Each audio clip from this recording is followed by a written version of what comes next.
So, today I wanted to talk a little bit about why it is so challenging for survivors of childhood trauma to be themselves.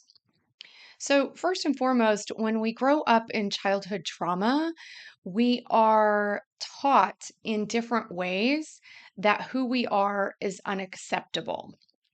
So, that could be through outright verbal abuse, being told we're dumb or we're stupid or that our feelings don't matter.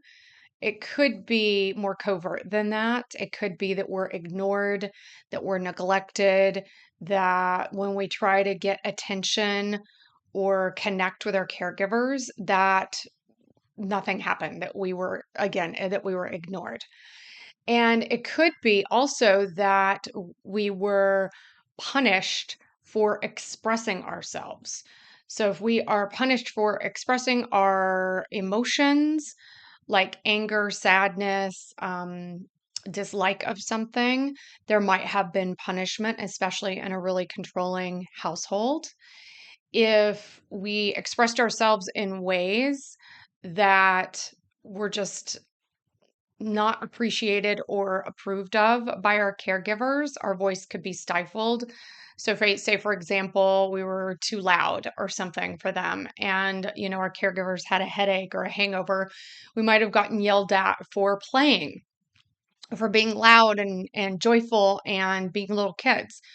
And so, through all these kinds of things, we learn to sort of stifle our self expression. We learn through both obvious and not so obvious ways that who we are, how we express ourselves, how we feel is unacceptable, right? And as we know, just to remind you that as young children, we need the approval of our caregivers because we are dependent upon them to survive, quite literally.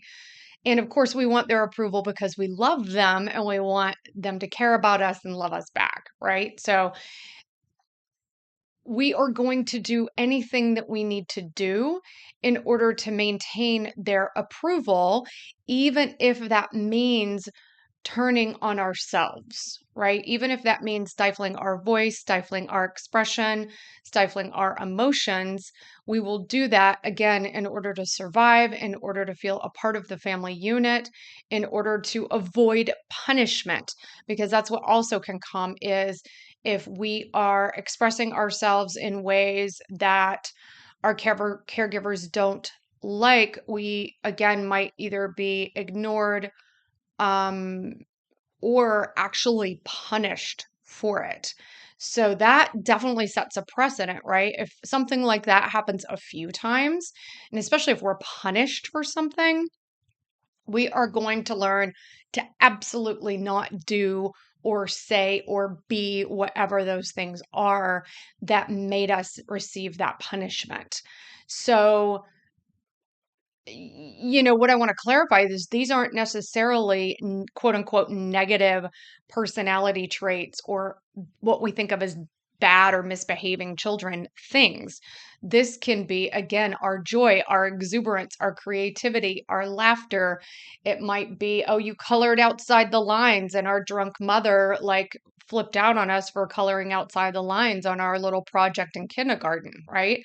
Totally outlandish. But then we learn that, oh, okay, well, I'm not good at this and I shouldn't even try. Right. And so we shut down our needs, our voice, our expression, maybe even our talents because we are taught that they're not okay.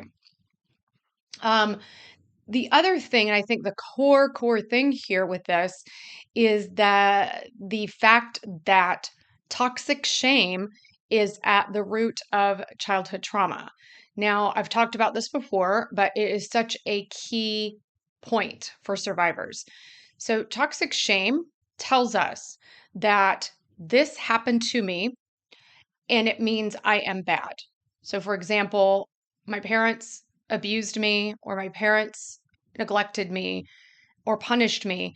And so that means I am bad. I was bad.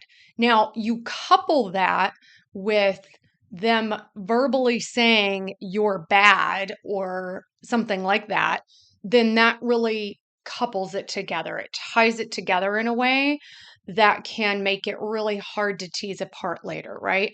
Because we've got this, I was told I was bad and I already felt like I was bad.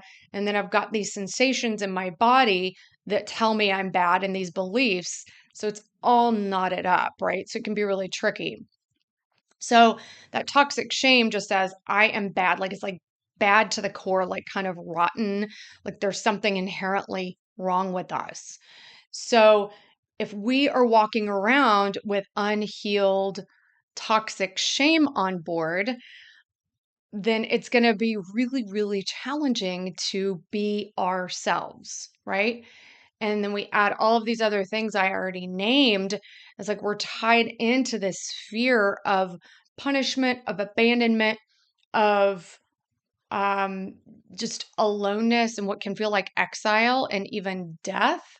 Because for the young child who didn't gain the love or approval or care of their caregiver, a lot of us had to face these feelings of terror around being ignored and around being pushed away by our caregivers.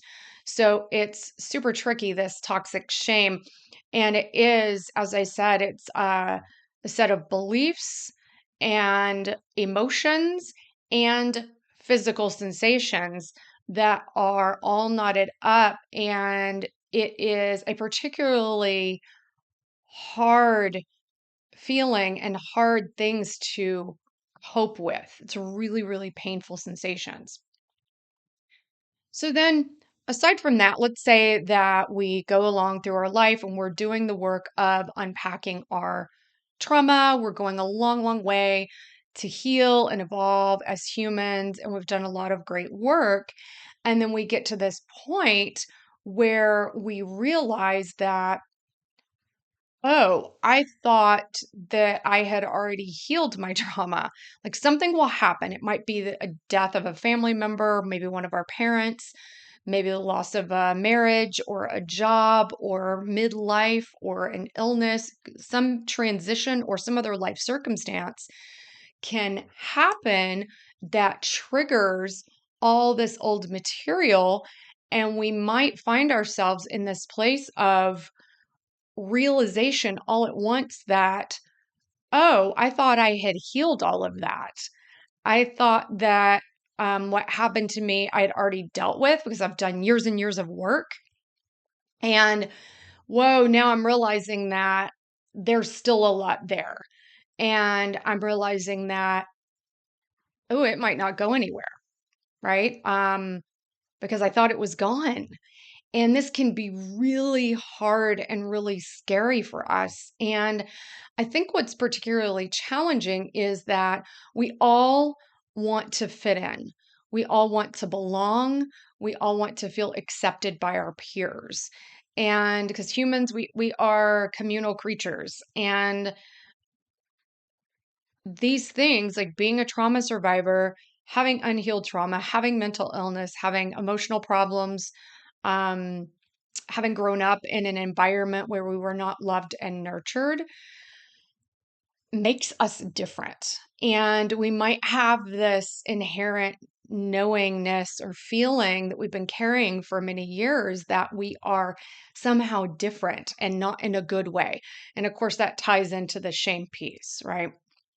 So, as you were hearing, there can be many, many pieces that rotate around that toxic shame, and that toxic shame being sort of the core, deepest level, sort of root of all of it is that belief of inherent badness.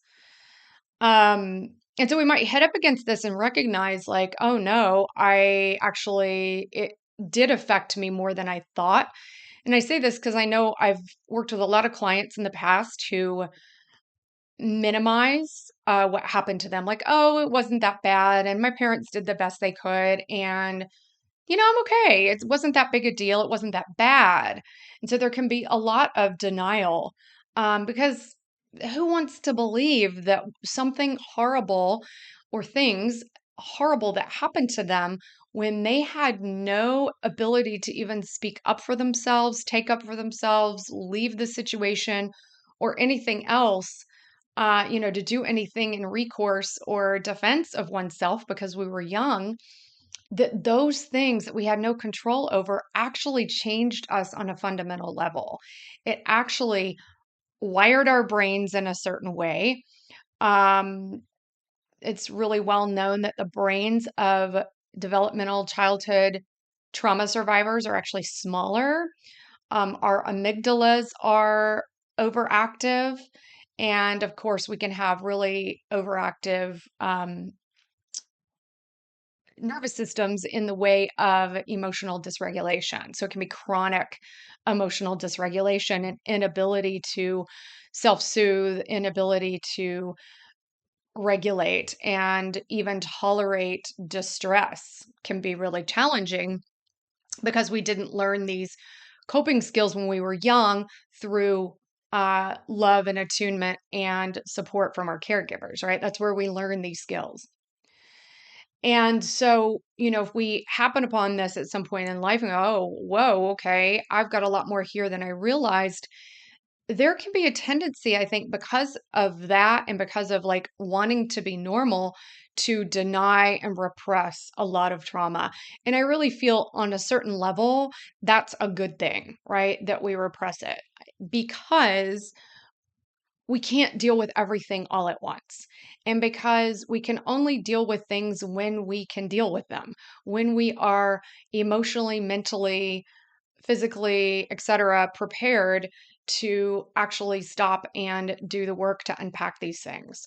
And so our psyches have this brilliant way of protecting us from what we cannot handle. And so things will only start to really surface once we're in a place where we can start to face them. And so, uh, what I'd also like to mention is the stigma that is such a pervasive, rather, thing in our culture that stigmatizes mental health issues, stigmatizes trauma, blames the victim, tells people to get over it. There's a lot of toxic positivity and things like that. And again, there's this push to be like everyone else, to conform, to be happy all the time, and be well adjusted. And what's wrong with you if you're not? And we all feel this. And we may even have internalized this mental health stigma where we too have judgment about other people who struggle with mental health issues, as well as judging ourselves for struggling with mental health issues, right? And so if we do that, if we judge ourselves, which again, I circle back to shame, right? Shame is going to say, well, yep, see, I'm still struggling. I still am having trouble dealing with these things, unpacking these things. I can't handle my distress very well. What is wrong with me? Right? Why can't I figure it out? So there can be this like really intense inner critic that beats up on us really horribly all the time. Um, that makes it this cocktail of, again, beliefs, emotions, physical sensations, and ideas of who we are and identity. And part of that identity is of wrongness and badness, right? Is correlated with shame. And so, even though that identity is not a great one, it's really painful, it can be really scary to let go of that, right? Because that's who we know ourselves to be, is this person that's bad or wrong or not enough, right? Or a victim. It can be really, really intensely scary to let go of that, especially if we don't really have a sense of who we truly are beyond that, right? And again, for a lot of survivors of childhood trauma, it's like, I don't have any idea who I am because there was not, again, the adequate love and mirroring and support from our caregivers and sort of fostering of our unique personality and talents and abilities and all of that, right? Our creativity, etc. And so, and we also might have spent a lot of our lives people pleasing and appeasing others and morphing ourselves into what we felt like might be pleasing to others in order to survive. Now, this is a survival mechanism also that I've talked about previously, that can happen with parentification, where, we have to, at least this is one of the ways that it can show up, where we have to caretake, say, alcoholic parents, or parents who are just checked out. We have to be little adults. And we learn that, oh, I have a purpose. It's my purpose is to and I'm worthy, right? If I am taking care of other people, if I am pleasing to other people and I get accolades, if I dance around the room in my pretty little dress, then it's like, get the pretty little girl. Okay, well then I'm told that that's my strength, right? Is that I'm a pretty little girl. And so I'm like, okay, that's something I know about myself. So I'm going to take that and run with it, right? So we're praised for things that might be shallow, that might be again part of people pleasing and sort of even the fawn response, which is um that pleasing and appeasing, just like tell me what to do, tell me who to be, and I'll do that just so I don't get punished, just so I can get my needs met, just so I can feel something that feels like love, right? And so, as you can hear, this is really complicated and complex. And, but at the same time, I do want to say that we can work through this, but that it is a process of uncoupling and detangling all of these limiting, fearful beliefs and identities and ways of being uh, from who we truly are, and learning to tolerate the challenging emotional states and physical sensations that go with this toxic shame and this fear of being ourselves in the world. So I just want to say that, it is okay to be who you are. In fact, it's necessary to be who you are as much as you can possibly do that. Um, I know that it's scary and challenging, and there isn't a lot of space in our culture for uniqueness and for sensitivity and for even woundedness, right? And that is a real shame.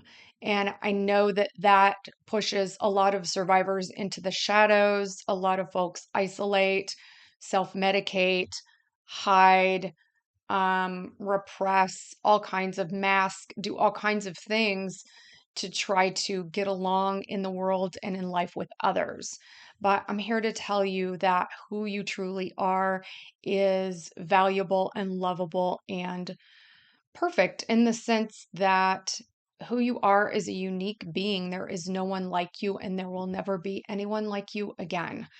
And so be patient with yourself. And what I would say